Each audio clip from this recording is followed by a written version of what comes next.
ಕಾಡಿಗೆ ಬಂದು ಬ್ರಹ್ಮನನ್ನು ತಪಸ್ಸಿನ ಮೂಲಕ ಒಲಿಸಿ ಕಂಡೆ ಮರಣವಿಲ್ಲದ ವರವನ್ನು ಪಡೆದಿದ್ದೇನೆ.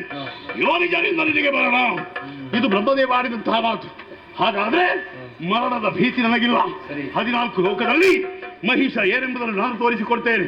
ಸಂತೋಷದ ವಿಷಯ ತಾಯಲ್ಲಿ ಹೇಳಬೇಕು. ಶೋಣಿತಾ ಪುರಸ್ತೆ